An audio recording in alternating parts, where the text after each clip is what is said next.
কাৰ্বি লামমেট আমিৰ কেন্দ্ৰীয় কমিটিৰ কাৰ্যালয়ত আগন্তুক জিৰি কেন্দ্ৰত অনুষ্ঠিত ২৭ সংখ্যক বাৰ্ষিক অধিৱেশনক লৈ জৰুৰী সভা। অধিৱেশন জানুৱাৰী ২১ পৰা ২৪লৈকে অনুষ্ঠিত হ'ব।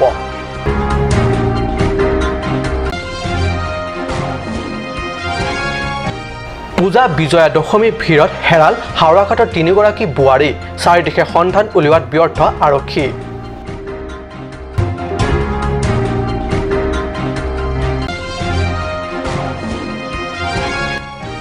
বৰ্ণাঢ্য নৃত্যগীতে লাংলক্সৰ পিনখাট ৰংপি গাঁৱত হেন উপ আহি কেকান অনুষ্ঠান সম্পন্ন।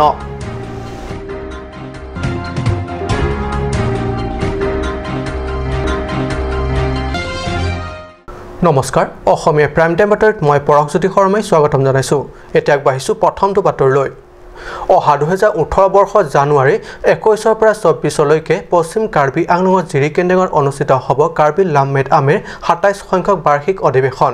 বুধবাৰে কাৰ্বি লামমেট আমিৰ কেন্দ্ৰীয় কমিটিৰ কাৰ্যালয়ত আমিৰ সভাপতি সুৰেন ক্ৰামছাৰ পৌৰোহিত্যত অনুষ্ঠিত সভাত জিৰি কেন্দ্ৰৰ এই বাৰ্ষিক অধিৱেশনৰ অভ্যৰ্থনা সমিতিৰ বিষয়ববীয়াৰে অধিৱেশনৰ দিন ধাৰ্য কৰাকে ধৰি কেইবাটাও জৰুৰী আৰু গুৰুত্বপূৰ্ণ বিষয়সমূহৰ ওপৰত আলোচনা বিলোচনা কৰে।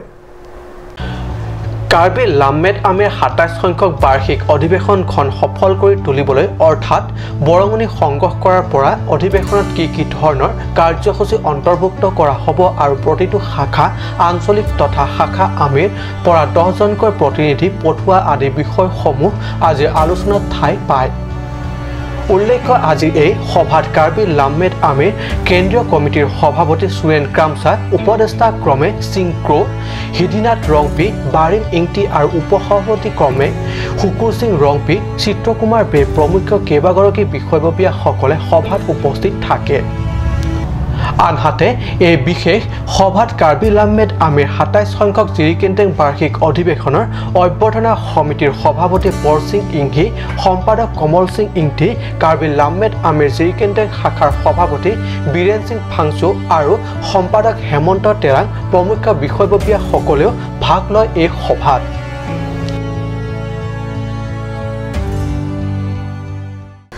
এগৰাকী দুগৰাকী নহয়, শাৰদীয় দুৰ্গোৎসৱ আৰু বিজয়া দশমীৰ ধামখুমীয়াৰ মাজতে কাৰ্বি আংলং জিলাৰ হাওৰাঘাটত নিৰুদ্দিষ্ট হ'ল ৩গৰাকীকৈ বোৱাৰী। দুৰ্গা পূজাৰ মহানৱমী সন্ধিয়া এগৰাকী আৰু বিজয়া দশমীৰ সন্ধিয়া নিখোজ হোৱা দুগৰাকী বোৱাৰীসহ ৩গৰাকী বোৱাৰী নিৰুদ্দেশৰ খবৰ ইতিমধ্যে হাওৰাঘাট আৰক্ষীক খবৰ দিছে পৰিয়ালৰ লোকে। চৌদিশে নিজাববীয়াকেও অব্যাহত ৰাখিছে বিচাৰ খোচাৰ। কিন্তু এই পৰ্যন্ত সন্ধান নাই এগৰাকী বোৱাৰীৰো। ক'ত আছে শিৱা, ৰাখী আৰু পপি? ঘটনাৰ বিৱৰণী মতে প্ৰথমটো ঘটনা দুৰ্গা পূজা মহানৱমীৰ সন্ধিয়া। কেইবছৰমান পূৰ্বে দিল্লীৰ যুৱকৰ সৈতে বিবাহ পাশত আবদ্ধ হোৱা শিৱা দাস নামৰ বোৱাৰীগৰাকী পূজা বুলি আহিছিল হাওৰাঘাটৰ চামগুৰি চানমাৰীত থকা নিজৰ পিতৃ ঘৰলৈ। সেই অনুসৰি মহানৱমী সন্ধিয়া বোৱাৰীগৰাকী নিজৰ ৩ বছৰীয়া সন্তানক কোলাত লৈ পৰিয়ালৰ লোকৰ সৈতে আহিছিল হাওৰাঘাটত পূজা চাবলৈ। তাৰ মাজতে হঠাৎ কোলাৰ সন্তানক আইতাৰ হাতত দি আহি আছো বুলি কৈ ওলাই যায় শিৱা দাস নামৰ বোৱাৰীগৰাকী। এই যে গ'ল আৰু সন্ধান নাই শিৱা দাসৰ। একেদৰে দ্বিতীয় আৰু তৃতীয় ঘটনা দুটা ঘটে বিজয়া দশমীৰ সন্ধিয়া। মাত্ৰ ৬ মাহৰ পূৰ্বে বিবাহ পাশত আবদ্ধ হোৱা পপি বৰদলৈ নামৰ বোৱাৰীগৰাকী বিজয়া দশমী বিয়লি শাহু ননদৰ সৈতে ওলাই আহিছিল দুৰ্গা পূজাৰ প্ৰতিমা বিসৰ্জন চাবলৈ। হঠাৎ শাহু ননদৰ কাষৰ পৰাই নিখোজ ২০ বছৰীয়া পপি বৰদলৈ। পপিক বিচাৰি চৌদিশে হাহাকাৰ, কিন্তু সন্ধান নাই পপিৰ। সেই একেদিনাই নিখোজ হয় হাওৰাঘাট ৰাখী গোৱালা নামৰ আনগৰাকী বোৱাৰী। হোজাই জিলাৰ ডবকালৈ বিয়া খোৱা ৰাখীও পূজা বুলি আহিছিল হাওৰাঘাটৰ বায়েকৰ ঘৰলৈ। কিন্তু পূজাৰ ভিৰত হেৰাল ৰাখী। এটা দুটাকৈ ৩টা নিৰ্দিষ্ট ঘটনা অৱগত কৰা হ'ল হাওৰাঘাট আৰক্ষীক। কিন্তু আজি ৪-৫ দিনে সন্ধান উলিওৱাত ব্যৰ্থ আৰক্ষী। বিয়া হোৱা কেইবছৰ হৈছে? ৬ বছৰ, ৫ বছৰ। লগত ল'ৰা ছোৱালী আছে? কিমান ডাঙৰ? কেতিয়া হেৰাইছে? কেতিয়া হেৰাইছে? দুৰ্গা পূজা চাবলৈ আহি। আৰু ছোৱালীটো থৈ গ'ল? হাওড়াঘাটৰ পৰা গৌতম চন্দ্ৰৰ ৰিপৰ্ট কাট নিউজ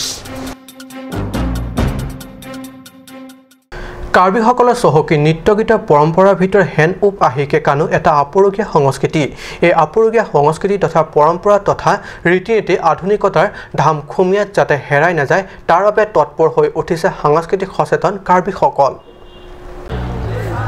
সামেলাংছ ব্লক উন্নয়নৰ অধীনত লাংলক্স পিনখাট ৰংপি গাঁৱত 23 অক্টোবৰত অনুষ্ঠিত হয় হেণ্ড উপ আহি কেকান অনুষ্ঠান গাঁৱৰ বয়োজ্যেষ্ঠ লোককেইজনে পৰিৱেশন কৰা গীতৰ তালে তালে স্থানীয় যুৱকসকলে বৰ্ণাঢ্য হেণ্ড উপ আহি কেকান পৰিৱেশন কৰি উপস্থিত দৰ্শক ৰাইজক আপ্লুত কৰে আনহাতে উৎসাহৰ মাজেৰে পৰম্পৰা ৰক্ষা এয়ে আছিল এই হেণ্ড উপ আহি কেকানৰ অৰ্থাৎ হেণ্ড উপ আহি নৃত্যৰ লক্ষ্য হেৰাই যাব ধৰা পৰম্পৰা পুনৰ নতুনত্ব গতি দি যুৱকসকলৰ মাজত জনপ্ৰিয় কৰি তুলিবলৈ প্ৰয়াস কৰা ব্যক্তিসকলৰ অন্যতম এই অঞ্চলৰ গাঁওবুঢ়া ৰাম সিং ৰংপি মৌজাদাৰ চন্দ্ৰ সিং তেৰণ প্ৰমুখ বিশিষ্ট ব্যক্তিসকলে যোগদান কৰে আনহাতে ক্ৰমে মাইৰাম ৰংপি জয়সিং ৰংপি কাংবুৰা ৰংপি আৰু ৰাম সিং ৰংপি প্ৰমুখ প্ৰাচীন কাৰ্বি লোকগীতৰ গায়ক কেইগৰাকীয়ে পৰিৱেশন কৰে হেণ্ড উপ আহি কেকানৰ গীত তেওঁলোকে পৰিৱেশন কৰা গীতৰ তালে তালে যুৱকসকলে নৃত্য কৰি পূৰ্ণিমাৰ মায়াময় নিশাক আৰু আকৰ্ষণীয় কৰি তুলিছিল সামেলাংছৰ পৰা বিশেষ প্ৰতিবেদক সামেলাংছ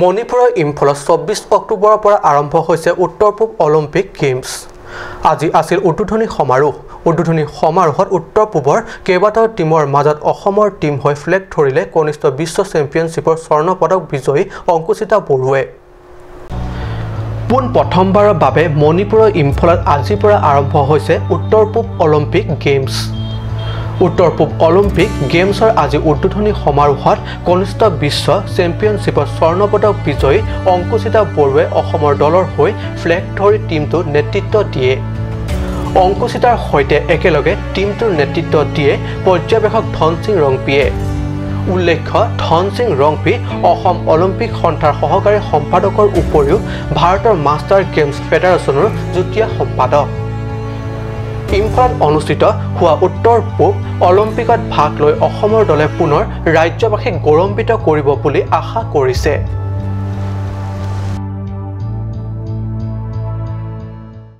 সময় হৈছে এটি চমু বাণিজ্যিক বিৰতিৰ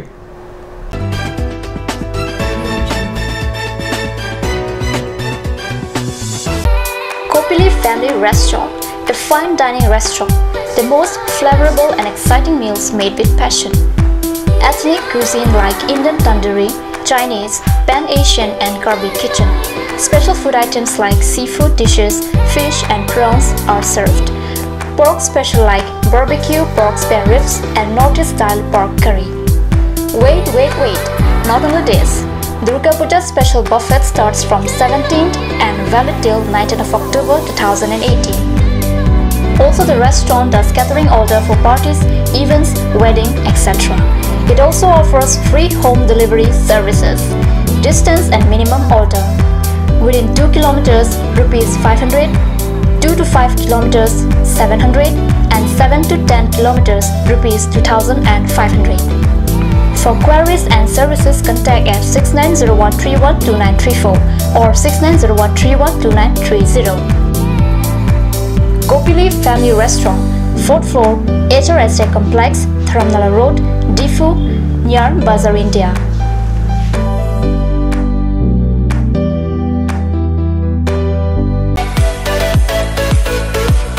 Big sale!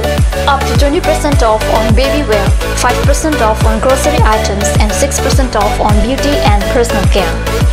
Also special Durga Puja offer on ladies and gents wear.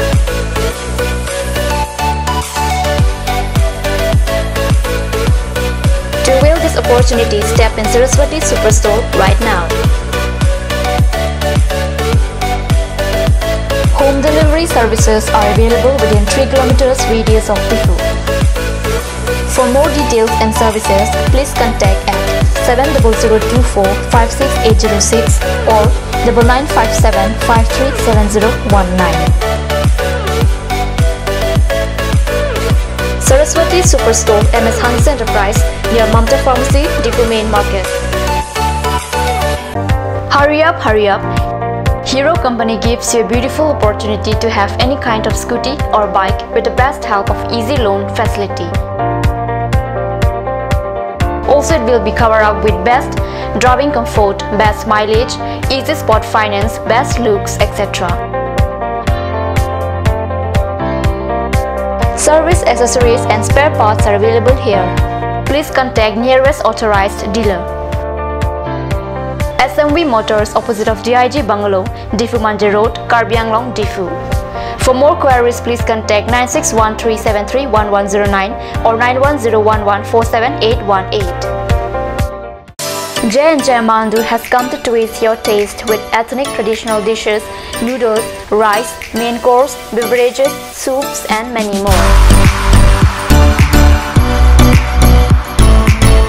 A restaurant that makes you feel alive and energized. You can be out there enjoying the things you love. Parties like wedding parties and birthday parties are also taken up.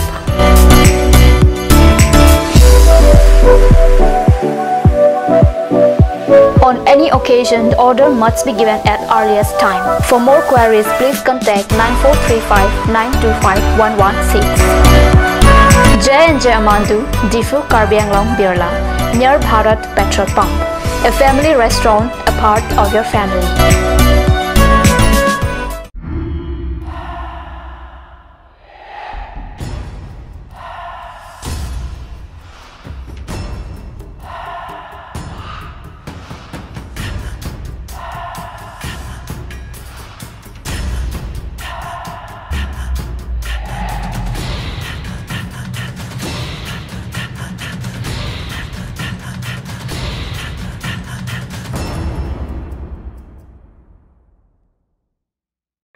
আজিকালি যিকোনো party মানে কাঞ্জ juice বাইদি বেটো কমলাটো খাইছিলি না আনাৰসটো পাহাৰীয়া কমলা আৰু আনাৰসৰ পৰা তৈয়াৰ কৰা কাঞ্জ জুচ সম্পূৰ্ণ বিশুদ্ধ কাঞ্জ জুচ খাওক জীৱনৰ মজা লওক কাঞ্জ juice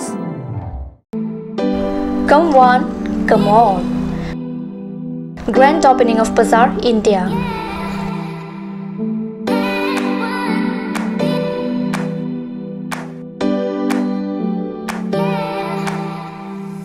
A shopping mall consisting of various quality of genswear, ladies wear, kids wear, and tremendous quality of household items, accessories, etc.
Main Market, Old LIC Building, Karbi Anglong, Assam.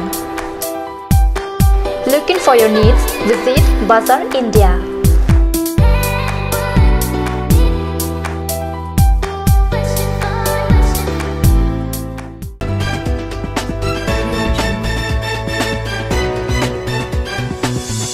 বিৰতি পিছত পুনৰ বাতৰি মজিয়া হাঞ্জালাংছ ক্ৰিয়া সন্থাৰ উদ্যোগত হাঞ্জালাংছ ক্ৰিয়া সন্থাৰ কাৰ্যালয়ত অনুষ্ঠিত হৈছে এক বিশেষ জৰুৰী সভা হাঞ্জালাংছ ক্ৰিয়া সন্থাৰ সভাপতি তথা কাৰ্বি সাহিত্য সাহিত্য পৰিষদৰ কাৰ্যবাহী সদস্য জীৱন চন্দ্ৰ পাঠকৰ পৌৰোহিত্যত অনুষ্ঠিত হয় এই বিশেষ সভাখন হাঞ্জালাংছ ক্ৰিয়া পথাৰত চলিত অক্টোবৰৰ 26, 27 আৰু 28 এই 3 দিনত অনুষ্ঠিত হ'ব কাছাৰ ক্লাব ফুটবল চেম্পিয়নশ্বিপৰ ক্লাষ্টাৰ 8 হাঞ্জালাংছ ক্ৰিয়া সন্থাৰ কাৰ্যালয়ত অনুষ্ঠিত বিশেষ সভাত এই সিদ্ধান্ত হয় এই খেলত বৃহত্তৰ হাঞ্জালাংছ অন্তৰ্গত জপৰালাংছ 11 star football club, Balipathar PT Adang football club, Hingchong club football club, Hingchong football ক্লাবৰ মাজত অনুষ্ঠিত হ'ব এই প্ৰতিযোগিতা।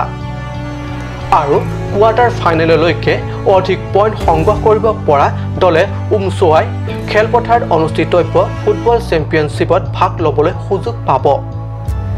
বোকাজানৰ পৰা আনন্দ তেৰাঙৰ ৰিপৰ্ট, কাট নিউজ।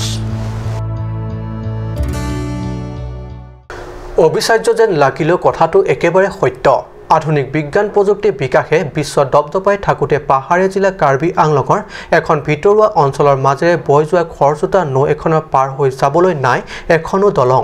দলঙৰ পৰিৱৰ্তে নৈখনৰ ইপাৰৰ পৰা সিপাৰলৈ গঞা ৰাইজে পাৰাপাৰ কৰা এজোপা গছৰ ওপৰেৰে। বিশ্বাস হোৱা নাই কেনেকৈ হ'ব? গছ এজোপাৰ ওপৰে কেনেকৈ নৈ এখন পাৰ হ'ব পাৰে? চাওঁহক আমাৰ এই বিশেষ ৰিপৰ্ট। হয়, এই দৃশ্যটোলৈ ভালদৰে মন কৰক। বিৰাট হাবিতলীয়া ভিতৰুৱা অঞ্চল এইখন। দূৰ দূৰণিলৈকে গাঁৱলৈ যাবলৈ বাট পথৰ দৃশ্য দেখিবলৈ নাই। অঞ্চলটোৰ মাজেৰে বৈ গৈছে কলমছ নৈ। নীলিপ পৰিষদীয় সমষ্টি অন্তৰ্গত কয়লামাটিৰ কলমছ নৈ এয়া। এই নৈখনৰ ওপৰেৰে পাৰ হৈ যাবলৈ নাই আনকি বাঁহৰ দলঙো। কাঠৰ বা পকী দলং এইখন অঞ্চলৰ লোকৰ বাবে সপোনৰো অগোচৰ। কেনেকৈ পাৰ হয় তেন্তে নৈখনৰ ওপৰেৰে? আনকি দেখিছে নৈখনৰ ওপৰতে এজোপা গছ বাগৰি পৰি আছে। ভাবি আচৰিত নহ'ব, ইপাৰ সিপাৰ জুৰি বাগৰি পৰি থকা এই গছজোপাই এই অঞ্চলৰ বাবে এখন কাঠৰ দলং। হয়, চাওক কেনেদৰে গছজোপাৰ ওপৰেৰে এইদৰে পাৰাপাৰ কৰি দৈনন্দিন জীৱন যাত্ৰা অব্যাহত ৰাখিছে অঞ্চলটোৰ ৰাইজে। পৰিৱৰ্তনকামী বিজেপি চৰকাৰৰ দিনটো গঞা ৰাইজৰ জীৱন যাত্ৰা এই বিড়ম্বনা। চকুমুদা কুলিৰ ভাওত ৰজাঘৰীয়া নেতা অথবা পালি নেতা। আপুনি এগৰাকী চিন্তাশীল আৰু সচেতন ব্যক্তি হিচাপে এই সন্দৰ্ভত কি ক'ব? নীলিপৰ পৰা বিশেষ প্ৰতিবেদক নীলিপ। আজি অসমীয়া প্ৰাইম টাইম বাতৰি ইমানতে সামৰিছোঁ। ধন্যবাদ।